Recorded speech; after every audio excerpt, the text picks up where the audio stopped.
ದೇವರಿಗೆ ನಿಮ್ಮ ಪತ್ರ, ನಿಮ್ಮ ಪುಷ್ಪ, ನಿಮ್ಮ ಫಲ, ನಿಮ್ಮ ತೋಯ ತೊಗೊಂಡು ಆಗ್ಬೇಕಾದೇನಿಲ್ಲ.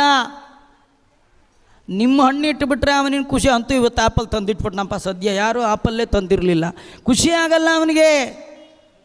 ಆಪಲ್ ತೊಗೊಳ್ತಾನೋ ಇಲ್ವೋ ಆಚಾರ್ಯ ಅದನ್ನು ಹೇಳಿ, ತೊಗೊಳ್ತಾನೆ.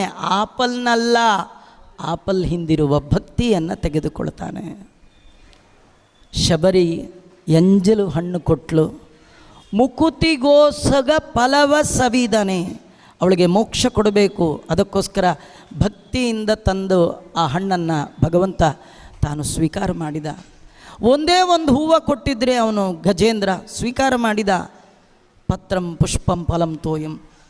ಈ ಕಥೆಯೊಳಗೊಂದು ಅನುಸಂಧಾನ ಇದೆ, ಭಕ್ತಿಯ ಅನುಸಂಧಾನ ಇದೆ ನೋಡಿ. ದೇವರು ನಮ್ಮನ್ನು ಏನು ಕೇಳಲ್ಲ, 4 ಕೇಳ್ತಾನೆ. ಪತ್ರಂ ಪುಷ್ಪಂ ಫಲಂ ತೋಯಂ. ಅವನು ಕೇಳೋದೇ ಒಂದು, ನಾವು ಕೊಡೋ